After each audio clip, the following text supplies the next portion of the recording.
चलिए तो बच्चों आइए स्टार्ट कर रहे हैं kinematics, that is motion in 1D से स्टार्ट कर रहे हैं। तो 1D 2D 3D I hope आप लोग डिफरेंशिएट कर पाएंगे। तो बच्चों जैसा भी बताया काइनेमैटिक्स यानी मोशन की स्टडी मतलब एक्स की स्टडी, एक्स डॉट की स्टडी, एक्स डबल डॉट की स्टडी मतलब displacement, velocity, acceleration, angular acceleration, linear angular acceleration, angular displacement, angular velocity and displacement, speed, displacement, distance, speed, velocity, acceleration, angular acceleration and so on. तो बात समझ में आ रही है। चलिए एक एक करके, पहला टॉपिक मैंने क्या बताया था आपको, speed, not speed, displacement and distance या डिस्टेंस एंड डिस्प्लेसमेंट। तो पहला टॉपिक है आपका डिस्टेंस,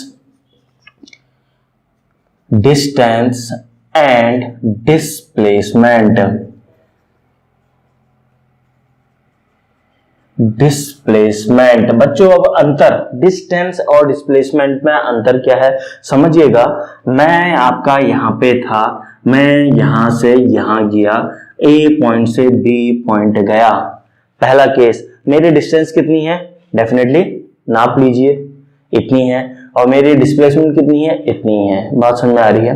अब दूसरा केस देखिएगा, दूसरा केस, अब क्या हुआ, ये पहला केस था, अब दूसरा केस देखते हैं। चलिए पहला केस यहां पे बना देता हूं, अदरवाइज स्पेस प्रॉब्लम होने जा रही है। आइए दूसरा क्या है, दूसरा केस ये है बच्चों, मुझे जाना है ए पॉइंट से बी पॉइंट तक, मैंने पाथ यूज किया ये जिगजैग और मैं डेस्टिनेशन में पहुंच गया। इस केस में डिस्टेंस कितनी है, डिस्प्लेसमेंट कितनी है, तो इसमें डिस्टेंस क्या है, एक्चुअल पाथ कवर्ड। तो ये क्या है, ऊपर वाली क्या है, ये है डिस्टेंस, ये क्या है डिस्टेंस। एंड आपसे डिस्प्लेसमेंट पूछा जाए तो आपका पहला और लास्ट पॉइंट के बीच की जो मिनिमम दूरी है उसको आप क्या बोलते हैं, डिस्प्लेसमेंट। यानी आपका डिस्प्लेसमेंट कितना है, आपका this is a displacement dot dot dot dot dot. क्या आपको इतनी बात समझ में आई, this is the displacement, displacement. तो डेफिनेटली आपको इतनी बात समझ में आ रही होगी, पर्टिकुलर डायरेक्शन यहाँ पे दे रहा है लेकिन डिस्टेंस नहीं दे रहा है। तो डिस्प्लेसमेंट क्या है, आपकी एक वेक्टर क्वांटिटी है, ये आपकी क्या है, स्केलर क्वांटिटी है। बात समझ में आ रही है। ये आपका डायरेक्शन देखिए, डिस्टेंस की अगर मैं बात करूं, इस इंस्टेंट पे डायरेक्शन यहां है, बात समझ में आ रही है। अब अगला इंस्टेंट पे ये जब ये यहां पहुंचा, अगले इंस्टेंट पे डायरेक्शन इसका यहां हो गया, इस इंस्टेंट पे डायरेक्शन यहां, तो इसका डायरेक्शन हर इंस्टेंट पे चेंज हो रहा है, यानी ये कोई यूनिक डायरेक्शन नहीं दे रहा है। तो आपका डिस्टेंस क्या है, एक स्केलर क्वांटिटी है, डिस्प्लेसमेंट आपकी क्या है, एक वेक्टर क्वांटिटी है। बात समझ में आ गई। अब दूसरी चीज एक और आप यहां से समझे होंगे क्या, उससे पहले मैं डेफिनेशन लिख दूं आप लोगों के लिए। डिस्टेंस क्या है, डिस्टेंस आपकी है, टी लगा लीजिएगा यहां पे, डिस्टेंस। चलिए दोबारा ही, डिस्टेंस क्या है बच्चों,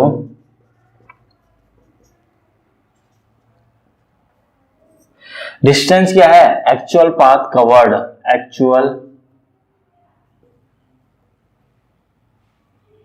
एक्चुअल पाथ कवर्ड। बात समझ में आ रही है। और अगला पॉइंट क्या है, ये क्या है, स्केलर क्वांटिटी है, स्केलर क्वांटिटी। एक बात बताइए, डिस्टेंस क्या आपकी नेगेटिव हो सकती है, बिल्कुल नहीं।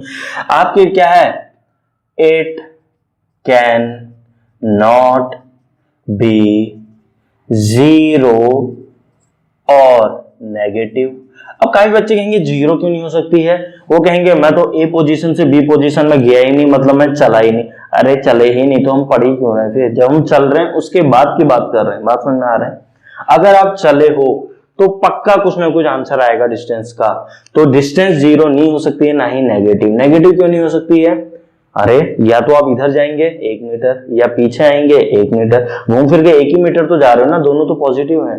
तो डिस्टेंस कभी भी आपकी नेगेटिव नहीं होती है। लेकिन डिस्प्लेसमेंट आपका वेक्टर क्वांटिटी है। अगर इस दिशा में गए, इसको अगर आप 1 मीटर पॉजिटिव मान रहे हैं, अगर आप ए से बी इस दिशा में गए तो आपको -1 मीटर दिखाना पड़ेगा। इसका मतलब है आप उस दिशा में नहीं गए, इस दिशा में। दिशा दिशा बोल रहा हूं, यानी वेक्टर क्वांटिटी। दिशा दे रहा है, डायरेक्शन दे रहा है, vector quantity. It can not be zero और नेगेटिव। बात समझ में आ गई। डिस्प्लेसमेंट के बारे में पॉइंट लिखूं,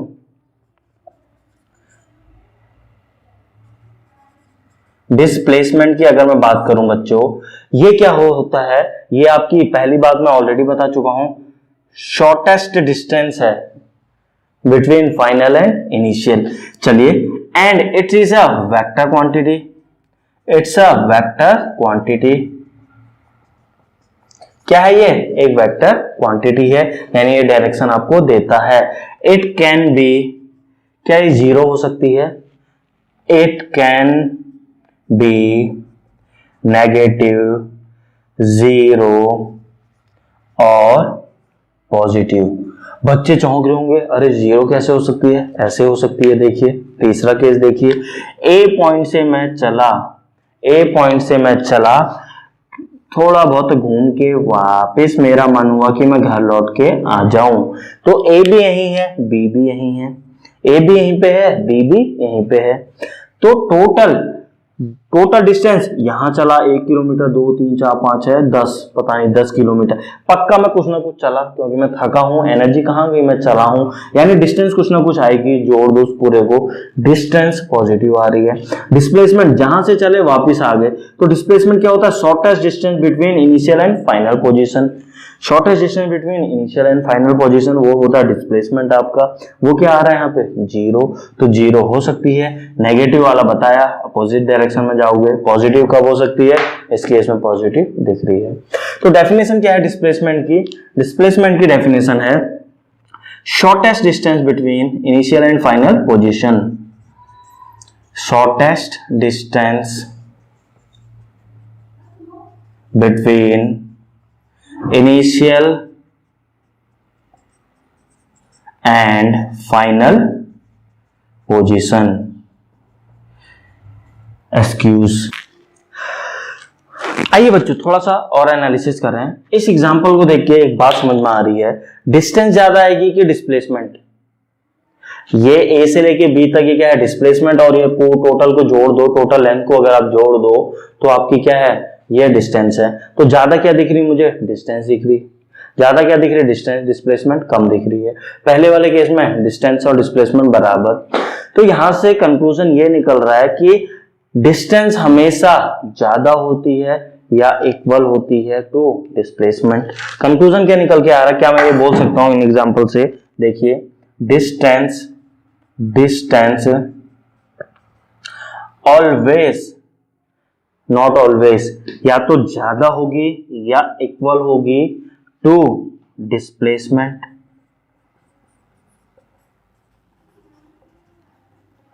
बोल सकता हूं या नहीं। अब मैं इसका मॉड ले रहा हूं। मॉड मतलब पॉजिटिव वैल्यू। बात समझ में आ गई? मुझे नेगेटिव पॉजिटिव से कुछ नहीं करना है। इसका जो भी मैग्नीट्यूड आएगा वो हमेशा या तो इसके बराबर होगा। फॉर एग्जांपल इसकी डिस्टेंस भी 1 मीटर है, डिस्प्लेसमेंट भी 1 मीटर है, लेकिन अगले वाले केस में डिस्टेंस ज्यादा है, डिस्प्लेसमेंट कम, डिस्टेंस ज्यादा है, डिस्प्लेसमेंट कम। हाँ, सेटिस्फाई कर रहा है। तो हम क्या ये कंक्लूजन निकाल सकते हैं? यस, हम डेफिनेटली कंक्लूजन निकाल सकते हैं। बात समझ में आ रही है? श्योर। तो चलिए इतना नोट कीजिए।